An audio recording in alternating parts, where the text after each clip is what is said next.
Click subscribe to Black Social TV. My name is Dennis the Business, and we're talking entertainment. Now, we're talking Carter Jay Z right here and how he became famous. Now, he had his rap debut, Reasonable Doubt, in 1996, and by the year 1997, he was a self-proclaimed businessman. He's America's billionaire rapper, and I'm excited to give you the story of how Jay-Z became famous. Now, as for Jay-Z, who gathered his thoughts and he sat behind a desk at Rockefeller Records headquarters in New York, in the rally of back then in 1997, in an interview as a Brooklyn MC who gave a striking answer to every question that he was asked. Now, he was asked one time that the percentage of rappers he believed would still be viable as artists a decade later. Now we're talking the year 1997. Now, a rapper's life, he answered that a rapper's life is like three albums unless you're gonna endure during the times. Jay-Z said. Now, that's a special case, and it's like a 3 to 5% of artists who have a successful career. Now, let's look at Jay-Z's rise to become hip hop's first billionaire, which is important beyond the factual beauty here. Now, Jay Z, at this time, as he's a billionaire rapper, Jay Z was only a few years and he removed himself from drug dealing as a self described Mercy Project's whole way, Loteria. Now, a product of the post-civil rights movement in America that had arrived on the day a one Fred Hampton had died. Obviously, now rest in peace. Now we're talking Jay-Z. By 1987, he was an independent businessman. Wow, that was quite early. And the rap debut that he had in 1996 was The Reasonable Doubt, but it's likely that not even the notorious confident Jay-Z saw that coming. 2 decades after or later, the interview that he was asked back in 1997, Jay-Z is hip hop's first billionaire. Now, taking to Forbes sometime, a review of Brooklyn's AMC financial portfolio that concluded Jay-Z's empire had surpassed the 10-figure plateau this time round, and everyone was confident about it, and they were also surprised. Now, his fortune spread across a variety of endeavors, including the real estate and the liquor stuff like that. Now, this guy is not just a businessman, but he's the business, or he's the man in the business. Now, talking about businesses, the platform Tidal and the entertainment company Rock Nation, right there is the art collection and more. The confirmation is both unsurprising. Wow, along with Diddy and Dr. Dre, he has long been near the apex of hip hop's top earners, and this is awesomely inspiring. Now we look at the hip hop industry that everybody sort of wanted to dismiss and thought that it would go away. But hey, hip hop is not yet dead. The leading guys are still in this game, and we're still talking how famous, how this guy got famous. I mean, how the Jay Z got famous. Now, it has now turned into the fabric of American society, and everyone holds up to it. It has weaved into every portion of business, and there is another symbol of that success and what it means. Jay Z becoming a billionaire that we're talking about today. Going forward, at the start of the 20th century, a wonder CJ Walker made a fortune through the black hair that time round. In the middle of the century, we had the likes of John Johnson, who became a good lifestyle publications, as you all remember, Ebony and Jet. And at the end of the century, there came the start of Jay-Z's financial success that rooted in black music. Wow. Now, all this tapped into the core of the American spine, the black culture that we all talk about, then which ultimately or alternately been ignored. It had co-opted, all understood the power of the black dollar this time round. Now, these foremothers and the forefathers of the black wealth in the white America were the prophets in the Blueprint MC's real life Blueprint album, if you do remember that one. Now, when we talk that this guy became famous, I mean, his story is not even a doubt at anyone's time. Now, Jay-Z's original or legal revenue stream puts the moment in the perspective this time around, in a career notable for the lyrics as the literature or the poetry and the congregational owners of Jay-Z's most recognizable lines in his declaration on Mr. Kanye West's Diamonds remix. Some of the words or the lyrics that were pointed out in Diamonds remix, as you all remember, if you know and love the rap music, Jay-Z was out saying, "I'm not a businessman, I'm a businessman." The point is see in the rivaled only by its accuracy. The accumulation of wealth has been a constant narrative in his career. And he was quoted saying, "You know, and as I die for equal pay right, you know, when I work, I ain't your slave right." He rhymed back in 2015. "You know, I ain't shacking and jiving and high fiving. You know, this ain't back in the days, right?"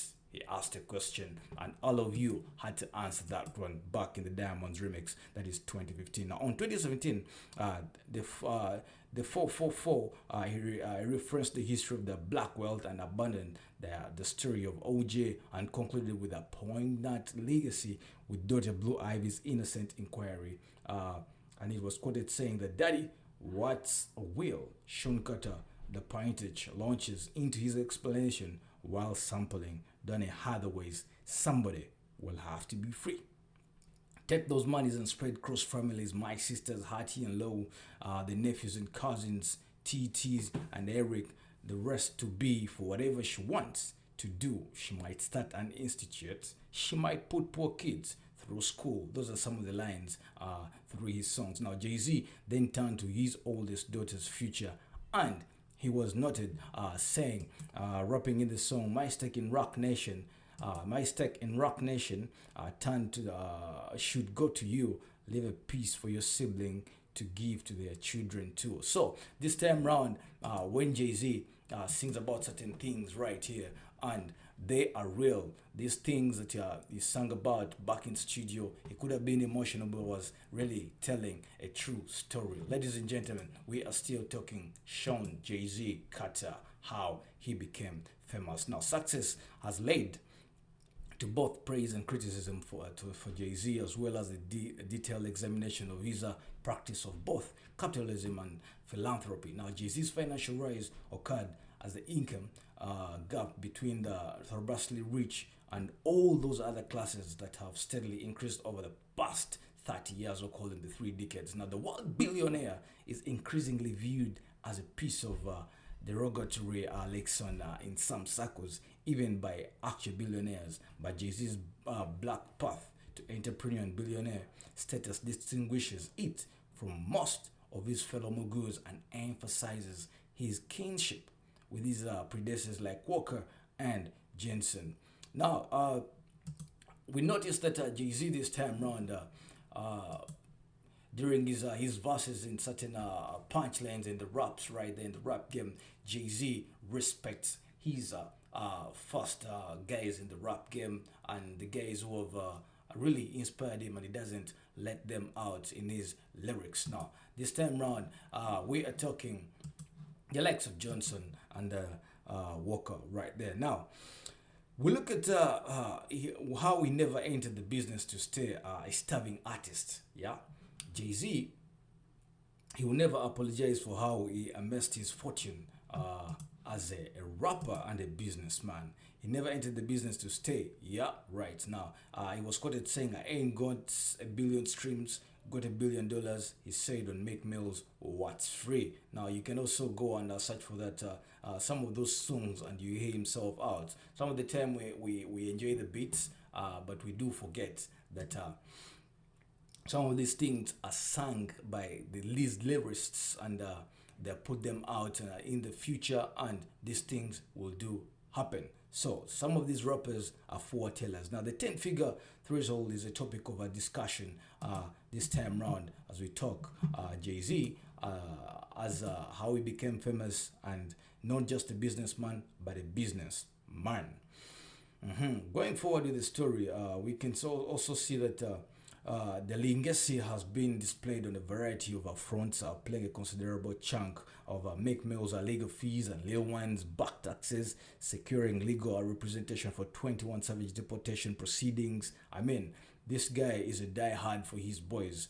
You all remember how he went down for 21 Savage as he was getting deported he almost got deported, but the guy was there to stand for him because Jay-Z still stands for the rap game. I mean, that time people did not notice, but the guy stood for 21 Savage before that time when the authorities wanted to deport him. But to Jay-Z, it was just an easy case. He stood by him, and the guy like, this is a rapper, this is a homie who is part of us. We can't let him just drown like that. Now, taking Jay-Z, right, a man who doesn't take care of his family can't be rich. Now, Jay-Z lamented on Feud, paraphrasing The Godfather, that notioning gets reinforced in the legacy. Generational wealth, that's the key. He noted, my parents ain't harvest.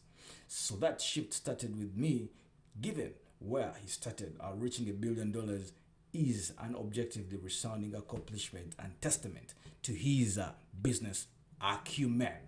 Wow, this Rock Nation fella he has rhymes for days. I mean, now the champagne, the juice. I like to see a new space, food ideas from people who look like we. We're gonna start a society within the society that's major, just like the Negro League. Now we see Jay-Z right here. I mean, using the words that people even fear to use in songs. But one thing for sure is that Jay-Z means what he says in these lyrics. So it's a weekend. You can get the album, and or you can get the 444 album or any of Jay-Z's songs. You will notice that the guy is actually very, very smart, and he means what he says, and everything he raps about is the day-to-day thing, or what he goes through, or what other rappers went through, or the black entertainment, what the black entertainment goes through, or what a regular black man goes through. The word still goes back to hustle. Right, we are still talking how Sean Carter, Jay-Z, got famous. Now, Jay-Z's rise to becoming the hip hop's first billionaire is important beyond the facts of it. Now, his story is also the story of the black dollar in America, and how it was used to build this country, and how it was manipulated and was destroyed because of the power and independence it carries. Now, looking at Jay-Z today, it's hard to think about the young MC who sat in Rockefeller's offices discussing his plans in an industry often described as a cutthroat and soul draining. Now, the $1 billion isn't immune to lost friendships along the way, or evidence that he made the right decision every time. Every time. Now, one may wonder, along Jay-Z's success, there were a lot of people that either he discussed with, or there were opponents he argued with, but he never cared, man. The guy just stood his way and he argued them out. And obviously, from being a millionaire or to just being a business thinker, to getting down to a rap mogul, to getting down to a businessman, to getting down to a millionaire, from millionaire to the word billionaire rapper. Sean Jay-Z Carter. Right now, we are talking how we became famous. Now, some of hip hop's most promising thought leaders were murdered as the cusp of their physical, creative, and business rhymes. The deaths of B.I.G., Tupac, his frequent yet spiritual partners in the rap's mythical greatest of all time debate, and just recently, Nipsey Hussle, with whom Jay-Z shared a particularly close brotherhood that expanded far beyond the music they had. It was painful for him, and he is the destiny that their fate denied them. That's why the moment matters far more than the actual figure in Jay-Z's checking account. A $1 billion industry that became in the boroughs of New York has been monetized, criticized, and immortalized the world over. And now that the industry has a billionaire of its own. Ladies and gentlemen, it's a story. Some of these things, when they're happening, we never actually give them much attention. But there are people in this world that create their future through stories, create their future. I mean, when they have their quiet time. To me, I do believe that Sean Carter, Jay-Z, sits down, or used to sit down and have his quiet time, write down these lyrics, and he says them out through the both in the studio. And I mean, these are real life stories. You see, his life is in two steps, and it's really no doubt that Jay-Z is a billionaire. His story has been built up from the word go. Yep, from drug dealing to being a rap mogul to being a businessman, millionaire, and billionaire now. Now, in May, that is around 2017, Jay-Z inked a new 200 million deal with Live Nation before the weekend. And his last major tour was about 2014 with his wife Beyonce, with 100 million grossing on the Run excursion. Jay-Z's return to Made in America, a music festival he founded with Budweiser in 2012, was to be the culmination of a chain and the events that started with the speculations that went on before. Now, the rap and historically has been a young man's game this time round, as Sean Carter, Jay-Z says. Now, at that age of 47 back then, still the shift of the culture he's done countless times before. Could this successfully coexist in the worlds of futures and Cardi B's and the likes of Migos, just giving examples, all of whom were either gracing the Made in America stage that time. And the other question would be like, would Jay-Z's first major solo performance in 3 years be his next Michael Jordan moment? Those are some of the words that the arguments that people had over Jay-Z. Now, we're looking at the time that then there was a young man working at the UBIQ, a chick sneakers store in the Chick Walnut, looking like a student from Penn. He said he planned on taking in Jay-Z's headlining Sunday, that time, and then at least for one day at the end of the summer, the City of Brotherhood, that is Bled Blue Jigger's favorite, it's a steak pack like the Cross. Now, these are some of the Jay-Z's return to the rap game back in 2013. There's been no new solo album. There was no new solo album. Now, first came the rumors of a new album that watermarked the mysterious 444. The signage that covered everything from city buses to websites all across the country. Now, if you really are still doubt how Jay-Z became famous, then I do not know what you're doing. So some of these celebrities, we look at them and you're like, none of us does the research of how they became famous, but they go through a lot. Their stories are actually from summary to from the introduction to the whole body, then to a conclusion. But the conclusion can never end anyway. Right now, they're still writing their stories. If it's an essay, we're still building the body. My name is Dennis the Business for Black Social TV. Click subscribe. We've been talking entertainment and how Jay-Z Sean Carter became famous. Click subscribe. Bye for now.